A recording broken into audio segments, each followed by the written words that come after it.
16 December Awami লীগের হতে যাচ্ছে সবচেয়ে বাংলাদেশের বুকে বড় একটি সমাবেশ। শুধু এটাই না, আওয়ামী লীগের সাথে আপনার আরো যুক্ত হচ্ছে জাতীয় পার্টি।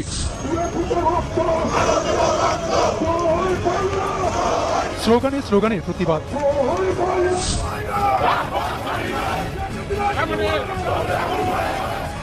গতকালকে হঠাৎ করে একটা বিরল ঘটনা ঘটেছে। এখানে একটা বার্তা আসছিল, ছাত্রলীগ ভয়ঙ্কর রূপে ফিরে আসবে, ভয়ঙ্কর রূপে ফিরে আসবে, শেখ হাসিনা ফিরে আসবে। এই ঘটনা নিয়ে রাত্রে যে উত্তেজনা হয়েছে, আসলে বিষয়টার পিছনে কারা?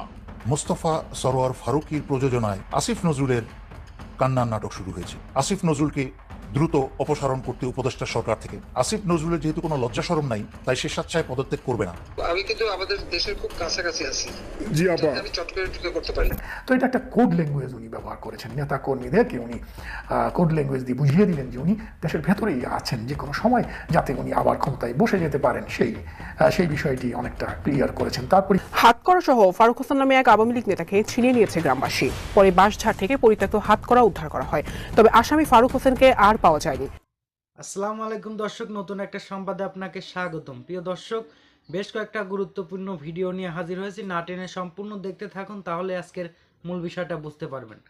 দর্শক, যারা এখনো চ্যানেলটি সাবস্ক্রাইব করেন নাই, সাবস্ক্রাইব করে পাশে থাকা বেল বাটনটি ক্লিক করে দিন, আর যারা ইতিমধ্যে সাবস্ক্রাইব করেছেন তাদের অসংখ্য ধন্যবাদ। তো দর্শক, আমি আর বেশি কথা বাড়াবো না, ভিডিওতে একটি লাইক দিয়ে ধারাবাহিকভাবে সম্পূর্ণ ভিডিও দেখতে থাকুন। বর্তমান আওয়ামী লীগের 16 ডিসেম্বর সুজিত ওয়াজিদ জয়, শুধু এটাই না, সুজিত ওয়াজিদ জয়ের নিজের মুখের কথা, 16 ডিসেম্বর আওয়ামী লীগ বড় একটি সমাবেশ করবে এই বিজয়ের মাসেই। কেন করবে? কারণ বাংলাদেশে আপনার নির্বাচন হতে যাচ্ছে অতি দ্রুত। সেই নির্বাচনে আপনার অংশগ্রহণ করবে আপনার বিভিন্ন দল। সেটা আপনার নাম্বার 1 বিএনপি আছে, জামায়াত ইসলাম, জামাত শিবির, আবার শুধু এটাই না, সমন্বয়কদের দল নাকি নির্বাচনে অংশগ্রহণ করবে। এটার জন্যই আওয়ামী লীগের 16 ডিসেম্বরে বড় একটি সমাবেশের ডাক। অন্যদিকে আওয়ামী লীগের যারা নাকি আপনার নেতা কর্মীরা আছে, কিংবা ধরেন একটু আপনার ছোটখাটো যদি নেতা খেতা থাকে, তাদেরকেও কিংবা তাদের সন্তানাদিদেরকে স্কুলে কিংবা বিভিন্ন প্রতিষ্ঠান থেকে বের করে দিচ্ছে। মূল যে আপনার সমাবেশটা দেওয়ার ডাক, সেটি হচ্ছে আওয়ামী লীগকে নির্বাচনে অংশগ্রহণ করতে না দেওয়া। এটার জন্যই আওয়ামী লীগের এই বড় সমাবেশ হতে যাচ্ছে। এখন পর্যন্ত আওয়ামী লীগের সমর্থক মানে আওয়ামী লীগকে চায়, সাধারণ জনগণ এখন পর্যন্ত আওয়ামী লীগকে চায়। সবচাইতে মজার বিষয় কি জানেন? এই কথাটা যখন নাকি আপনার শুনে, মানে অন্তর্বর্তীকালে সরকার তারা নাকি দেখতে পায়, তাদের আসলে মানে ঘুম হারাম হয়ে গেছে, কিংবা তাদের চোখ কপালে উঠে গেছে। কারণ কি? কারণ হচ্ছে ভাই, এখন পর্যন্ত আওয়ামী লীগকে মানুষ এত ভালোবাসে, বারবার আওয়ামী লীগকে মানুষ কেন এভাবে চাচ্ছে? রিজন কি? রিজন হচ্ছে, আপনারা কিন্তু আমার এই ভিডিওটার আগে কিন্তু একটা ভিডিও দেখছেন যে সাধারণ মানুষ মানে হাহাকার লাগে গেছে, হাহাকার। কেন? 3 বেলা না খেয়ে পেরে। তো সাধারণ মানুষ বলবে না যে আগের সরকারই ভালো ছিল? আমাদের বাংলাদেশে যদি আপনি ক্যালকুলেশন করেন, তাহলে রিচ ফ্যামিলির কতজন আছে বলেন, এবং মধ্যবিত্ত ফ্যামিলির কতজন আছে? আমাদের বাংলাদেশে কি রিচ? রিচ না তো ভাই, আমরা যেটা গরিব একটা দেশ, তাই না? তো এই দেশে আপনার কতজন মানুষ ভালো আছে বলেন? দিন শেষে আপনার গরিব মানুষের অঙ্কটাই বেশি। তো গরিব মানুষের অঙ্ক বেশি মানে কি? গরিব মানুষের ভোটও বেশি। তো গরিব মানুষ এত ভোট যাদের বাক্সে পড়বে, তারাই তো বিজয় হবে, তাই নাকি? বর্তমান এটার জন্যই আপনার এই সমন্বয়কারীরা বা অন্তর্বর্তীকালে সরকার, তারা মনে করেন দুশ্চিন্তা করে গেছে যে কোনোভাবে যদি এর আগেই আমরা ইলেকশনটা দিয়ে দিতে পারি, তাহলে বেস্ট হবে আওয়ামী লীগকে বাদ দিয়ে। এটার জন্যই তারা এই পরিকল্পনা করেছে। এবং এই যখন নাকি তারা এই পরিকল্পনা করে, এর মোতাবেক সুজিত ওয়াজিদ জয় তিনি 16 ডিসেম্বরে আপনার বড় একটি সমাবেশের ডাক দিলে। সুতরাং এটা তো কোনো বাপদাদার প্রপার্টি না রে ভাই। আওয়ামী লীগ তো বাপদাদার প্রপার্টি নয়, আওয়ামী লীগ হচ্ছে সাধারণ জনগণের। তো যেই দলটার পিছনে আপনার 60 থেকে 70% মানুষ এখন বর্তমান 70 থেকে 60% মানুষ নাকি সাপোর্ট করে, বা তারা ভোটের অধিকার, সেই অ্যাবিলিটি তাদের এখন পর্যন্ত আছে, সেই দলটাকে আপনারা নির্বাচনে আসতে দিবেন না, তাহলে আপনার কি মনে হয় বাংলাদেশে কি নির্বাচন হবে? বা নির্বাচন যদি আপনারা দেন, মানলাম আওয়ামী লীগকে বাদ দিয়ে আপনার নির্বাচনটা দিলেন, আলটিমেটলি কি দাঁড়াবে? বাংলাদেশে ধরেন এক্সাম্পল 100 জন লোক আছে, এখন এই 100 জন লোকের ভিতরে আপনার ধরেন 60% লোক ভোট দিতে গেল না, থাকে কত পার্সেন্ট? 40%। মানুষকে নিয়ে আপনি ইলেকশন করবেন? এটা কি আপনার জাতির সঙ্গে কখনো গ্রহণযোগ্য হবে? হবে না। এতে করে কি হবে? দেশের আরো একটা অরাজকতার সৃষ্টি হবে, আরো হাহাকার নামবে ভাই। দেশটাকে আপনার একটা গৃহ যুদ্ধের দিকে মনে করে ঠেলে নিয়ে যাচ্ছেন। এটা কি আপনার কখনো চিন্তা ভাবনা করছেন বা মাথায় কখনো আনছেন? আনেন নাই। আমি আরেকটা কথা বলি, অনেক বুদ্ধিজীবীরা বলে যে ভাই আপনারা ইউটিউবে জরিপ করেন, ঠিক আছে, কিন্তু আমরা তো জানি যে আপনাদের অডিয়েন্স কারা, সব হচ্ছে আওয়ামী লীগ। আরে ভাই, আমি তো এটাই আসলে মিন করতে চাচ্ছি, তারা যদি আওয়ামী লীগ হয়, তারা কি মানুষ না? ইউটিউবের যে জরিপ হয়, এখানে কোনো দুর্নীতি করার অপশন নাই। এখানে আপনি চুল পরিমাণ দুর্নীতি করতে পারবেন না ব্রো। এখানে একদম অথেন্টিক, ক্লিয়ার। শুধু এটাই না, ধরেন তারা ভোট দিল, তাহলে এই ভোটগুলো কি জিন বুথ এসে দিছে? বলেন, আমার প্রশ্ন আপনার কাছে, জিন বুথ কি আইসা এই ভোটগুলো দিছে? কারা দিছে? যারা নাকি স্মার্ট পোলাপার, যাদের নাকি এই ইউটিউব সম্পর্কে তারা জ্ঞান রাখে, যাদের নাকি এটা সম্পর্কে আইডিয়া আছে, মোবাইল চালাতে জানে, এবং তাদের কি বলে মানে একটা বোঝার ধারণা আছে যে বর্তমান বাংলাদেশের যে সিচুয়েশন, এই সিচুয়েশনে কোন সরকারকে বাংলাদেশের মানুষ চায়, তারা জেনে বুঝেই এই ভোটগুলা দেয়। বুঝতে পারছেন? তাহলে এই মানুষগুলোকে কি আপনি অস্বীকার করবেন, কিংবা এই মানুষগুলোকে কি আপনি মূর্খ ভাববেন? আমি তো স্মার্ট পোলাপানের কথা বলতেছি। আমি কি বলে গ্রাম অঞ্চলে যে মুরব্বীরা আছে, যারা নাকি স্মার্টফোন বলতে বোঝে না, বুঝতে পারছেন, আমি তাদের কথা নাই বললাম। তাদের বক্তব্য নেন যায়, তারা এখন পর্যন্ত আওয়ামী লীগকে চায়। গতকালকে হঠাৎ করে একটা বিরল ঘটনা ঘটেছে। ঘটনাটা হচ্ছে খুলনায় রেল স্টেশনের সম্ভবত কি বলে যে স্টেশনের সামনেই একটা স্ক্রিন ছিল, রানিং লেখাগুলো মুভমেন্ট হয়, আপনারা দেখছেন এটা না, যে এখানে একটা বার্তা আসছিল ছাত্রলীগ ভয়ঙ্কর রূপে ফিরে আসবে। এর পাশাপাশি আরেকটা বার্তা ছিল শেখ হাসিনা ফিরে আসবে। আপনি শব্দগুলো খেয়াল করেন, ছাত্রলীগ ভয়ঙ্কর রূপে ফিরে আসবে, ভয়ঙ্কর রূপে ফিরে আসবে, শেখ হাসিনা ফিরে আসবে। এই ঘটনা নিয়ে রাত্রে যে উত্তেজনা হয়েছে, আসলে বিষয়টার পিছনে কারা, একটু গভীরভাবে যদি মনোযোগ দিয়ে দেখতে পানো, ইয়েস এটা আওয়ামী লীগের কাজ অথবা এটা ছাত্রলীগ যুবলীগের কাজ হতেও পারে, কিন্তু আমার কাছে কনসেপ্টের মধ্যে একটু ডিফারেন্ট ফিল আছে। আমরা এখানে যদি গভীরভাবে দেখি, আটককৃত যে ব্যক্তি, ওনার নাম হচ্ছেন আসলাম হোসেন ওরফে অফিস সেন্টু। ডিজিটাল স্ক্রলিংয়ের বিষয়গুলো তিনি কন্ট্রোল করেন, মানে ওই স্ক্রিনে কি লেখাগুলো চলবে কি চলবে না, এই দায়িত্বটা তার হাতে। তো তিনি কি রাজনৈতিক কোনো ক্যারেক্টার? না, তিনি রাজনৈতিক কোনো ক্যারেক্টার না। এখন ঘটনা প্রেক্ষাপটে দেখা যাচ্ছে যে এই ঘটনায় জড়িত সেন্টুকে যখন আটক করেছে পুলিশ, খুলনার রেলওয়ে পুলিশের ওসি তিনি বলছেন বিষয়টি দেখার পর রেলওয়ে কর্তৃপক্ষ সেটা বন্ধ করেছে, আর আমরা স্থানীয় জনতা, রেল স্টেশন কর্তৃপক্ষ এই সেন্টুকে আটক করে আমরা হেফাজতে নিয়েছি। এখন সেন্টুর মতন একজন ব্যক্তির বাংলাদেশের বর্তমান প্রেক্ষাপটে মাথার তার তোর যদি ছিঁড়া না যায়, এই লোকটা দেখা মনে হচ্ছে না সে মাদকাসক্ত, সে কি কাজটা করছে? আমার কিন্তু এখানে দুইটা মতামত আছে। একটা মতামত আছে, আমার ধারণা কেন জানি আর কি, মানে সোজা জিনিস মাঝে মাঝে বাঁকা যায়, যে সেন্টুর চাকরি খাওয়ার জন্য হতে পারে তার কোনো সহকর্মী অথবা সামহাউ ইন্টারেস্টেড পিপল এই লেখাটা দিয়ে দিচ্ছে, যেহেতু তার দায়িত্বে। এখন এই ভিডিও চ্যানেলটা আমার, কিন্তু আমার ভিডিও নিয়ে অনেকেই চুরি করে ছাড়ে না, ইউটিউবে, টিকটকে, আমার কোনো আইডি নাই টিকটকে, এমআই শামীম নামক যে ইয়াটা, এটা আমার না। তো সেখানে আপনারা অনেকে দেখছেন আমার ভিডিওগুলো, তাই না? ধর্ম একদিন, শামীমেরও ধর্ম, যাই হোক। তো ফেসবুক এবং ইউটিউবে যারা আমাদের ভিডিও ছাড়া, আপনি দেখবেন এই যে ট্রাভেল এজেন্সি একটা আছে, দুবাইয়ের ভিসা নিয়ে আমার ভিডিও ছাড়ে পার ভাই, আমার ভিডিওর উপর এরা নাম্বার দিয়ে দিচ্ছে। আপনারা মনে করতেছেন কি যে ভিডিওটা নিশ্চয়ই নাইম ভাই নাম্বার দিচ্ছে, কিন্তু আমি কোনো এই কোম্পানি এজেন্সির দালালি করি না। ওইসব ভুয়া ভিডিও দেখা আমার ভিডিও ঠিক আছে, কিন্তু এখানে নাম্বার দিয়ে বলতেছে নাইম ভাই নাম্বার দিচ্ছে। বুঝতে পারছেন যে চাইলে প্রযুক্তিকে ব্যবহার করে অনেক কিছু করা যায়। তো সেন্টুর যে নমুনা দেখছি, মনে হয়েছে যে এই লোক কোনো মাতাল বা মাদকাসক্ত ক্যারেক্টার না। ঠান্ডা মাথায় একটা পাবলিক স্ক্রিনে ছাত্রলীগ ভয়ঙ্কর রূপে ফিরে আসবে, শেখ হাসিনা ফিরে আসবে, এই কাজটাকে তিনি করছেন? বা এত বড় দুঃসাহস কি এই একটা সাধারণ ক্লার্ক, একজন সাধারণ একজন মানুষ, কিন্তু তার এটা হয়েছে? আমার ধারণা হয় নাই। এর বাইরে ঘটনা কি ঘটতে পারে? সেন্টুর সাথে কারো শত্রুতা থাকতে পারে, যেহেতু এটা তার দায়িত্বে আছে। সো এখানে যা চলবে সবকিছু কিন্তু সেন্টুর উপর দিয়ে যাবে, এই জিনিসটা কেউ জানতো, যার কারণে এই কাজটা করছে। অথবা এমনও হতে পারে যে সত্যিকার পক্ষেই ছাত্রলীগ এটা করছে, অথবা আওয়ামী লীগের কোনো কর্মী করছে, কিন্তু এটা কইরা কি আসলে কোনো কিছু এখানে অর্জন করার ছিল না? এটা দেখার পর এখানে একটা রায়ট ঘটবে, এটা সবাই জানে। আর এই ঘটনায় অভিযুক্ত হয়ে যাবে সেন্টু, এটাও সবাই জানে, কারণ এই জিনিসটার কন্ট্রোলিং তার হাতে, পাসওয়ার্ডটা তার কাছে থাকে, এই লোকটা বিপদে পড়বে। কোথাও তো একটা জটলা আছে। এক যদি তো সেন্টু নিজে ছাত্রলীগ কর্মী, আমি জানি না যদি তার রাজনৈতিক ব্যাকগ্রাউন্ডে থাকে তাহলে ধরে নিব, ঘটলেও ঘটতে পারে, কিন্তু এই লোকটা দেখে আমার কাছে যতটুকু কথাবার্তায় মনে হয়েছে যে সামহাউ ট্র্যাপড। এটা আমার ব্যক্তি মতামত, বাট পুলিশ তাকে গ্রেপ্তার করছে, নিশ্চয়ই আসল সত্যটা বের হবে। কারণ আমার কাছে মনে হয় না যে আওয়ামী লীগ এটা করছে, তারপরে আবার আওয়ামী লীগ কোনো সময় কল্পনার বাহিরেও কাজ করে, ঘটনা ঘটাই দেয়, মধ্যরাতে এই ঘটনা ঘটাইতেও পারে, যে একটু জানান দিলাম, দেখাই দিলাম, টুস করে ঢুকে যেতে পারি, তো মানুষের মধ্যে একটু উৎকণ্ঠা উদ্বেগ তৈরি হলো, এটাও হতে পারে। বাট এটার পারসেপশনটা কম আমার কাছে মনে হয়। তারপরেও আমাদের আইন শৃঙ্খলা বাহিনী কাজ করছে, নিশ্চয়ই আসল। মোস্তফা সরোয়ার ফারুকীর প্রযোজনায় আসিফ নজরুলের কান্নার নাটক শুরু হয়েছে। আসিফ নজরুল ওনার স্ত্রীর কথা বলতে গিয়ে কান্নায় ভেঙে পড়ছে, যদিও আমরা বুঝতে পারছি না কোন স্ত্রীকে নিয়ে। জনগণের জানা মতে ওনার তো অনেকগুলা স্ত্রী, আর অজানা কে জানে কতগুলা। তবে স্ত্রী নিয়ে কান্নাকাটি করার জন্য আপনাকে এই পদে বসানো হয়নি। সাংবাদিক ইলিয়াস অত্যন্ত সুনির্দিষ্ট অভিযোগ তুলেছে আসিফ নজরুলের বিরুদ্ধে। তার কোনো স্পষ্ট জবাব না দিয়ে আসিফ নজরুল মায়া কান্নাকাটি করে বিষয়গুলো এড়িয়ে যাচ্ছে। সাংবাদিক ইলিয়াস আসিফ নজরুলের ব্যাপারে যেই সব সুনির্দিষ্ট অভিযোগ এনেছে তা এখন সমগ্র বাংলাদেশিদের মনের কথা।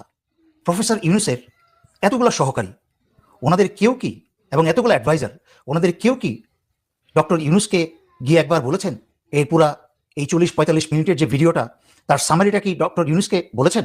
এবং ডক্টর ইউনূস কি একবার প্রয়োজন মনে করছেন যে আসিফ নজরুলকে ডেকে জিজ্ঞেস করা? স্বৈরাচারী হাসিনাকে বিদায় করে এখন যদি এই সরকারও মনে করে তাদেরকে জবাব দিতে হবে না এবং তাদের ইচ্ছামতো আসিফ নজরুলরা সিংহাসনে বসে থাকবে আর মায়া কান্না করে নাটক করে যাবে, তা জনগণ মানবে না। মেজর সিনহার হত্যাকারী প্রদীপের এখনো ফাঁসি কার্যকর হয়নি। হাসিনার আমলেও তো প্রদীপের স্ত্রীকে জামিন দেওয়া হয়নি। আসিফ নজরুলের এত মায়া উতলে উঠল কেন প্রদীপের স্ত্রীকে জামিন দেওয়ার? আবার সেই দিকে চুন্নি শাহকেও গ্রেফতারের পরপরই ভারতের কথায় সে জামিন দিয়ে দিয়েছে। আমার চোখে এসেছে ছাত্রনেতা আসিফ মাহমুদ আসিফ নজরুলের সাইড নিয়ে বলেছে সে সব কথা মানতে রাজি, কিন্তু রয়ের সদস্য আসিফ নজরুল এটা সে মানতে রাজি নয়। ঠিক আছে, বুঝলাম তাকে রয়ের সদস্য হিসেবে নাম দিলে না, কিন্তু যে ভারতের স্বার্থ এবং আওয়ামী লীগের স্বার্থ রক্ষা করে চলেছে সে তো ভারতের লোক। সে ভারতের স্বার্থ এবং আওয়ামী লীগের স্বার্থ রক্ষাকারী লোক হচ্ছে ভারতের লোক। সেটা আমরা রয়ের সদস্য, রয়ের গোয়েন্দা নাম না দিতে পারি, কিন্তু সে ভারতের প্রতিনিধি। এরকম একটা ভয়ঙ্কর চরিত্র নিয়ে কি করে আইন উপদেষ্টা হয়ে বসতে পারে? এই উপদেষ্টা সরকার বা ডক্টর মোহাম্মদ ইউনূস সরকার বসার পর থেকে সমস্ত চাল খেলে যাচ্ছে এই আসিফ নজরুল। 4 মাস পেরিয়ে গেল, অথচ আসিফ নজরুল ভারতের নির্দেশে এখনো ডিজিটাল নিরাপত্তা আইন বাতিল করল না। অথচ এই ডিজিটাল নিরাপত্তা আইনে এখন অনেক মানুষ জেলে বন্দী, অনেক মানুষ উকিলের পিছনে অর্থ নষ্ট করছে। তাহলে কি আসিফ নজরুল পরিষ্কারভাবে স্বৈরাচারী শেখ হাসিনার এজেন্ডা বাস্তবায়ন করে চলেছে? আসিফ নজরুলের যেহেতু কোনো লজ্জা শরম নাই, তাই সে স্বেচ্ছায় পদত্যাগ করবে না। তাই আমি ডক্টর মোহাম্মদ ইউনূস সরকারকে অনুরোধ করব, জনতার এই দাবি শুনে আসিফ নজরুলকে দ্রুত অপসারণ করতে উপদেষ্টা সরকার থেকে, এবং বিশ্বাসযোগ্য ডক্টর তুহিন মালিকের মতো দেশপ্রেমিক, ইমানদার এবং জ্ঞানী, যার প্র্যাকটিসিং নলেজ আছে আইনের, সেই রকম ব্যক্তিকে এখানে বসানো হোক। আদারওয়াইজ দেশের স্বার্থ কিন্তু রক্ষা হবে না, জনগণের স্বার্থ রক্ষা হবে না। যদি আসিফ নজরুলকে দ্রুত সরানো না হয়, তাহলে আমি আগেই বলে দিচ্ছি, প্রয়োজনে বারবার রেমিটেন্স যোদ্ধারা জেগে উঠুক আরেকবার।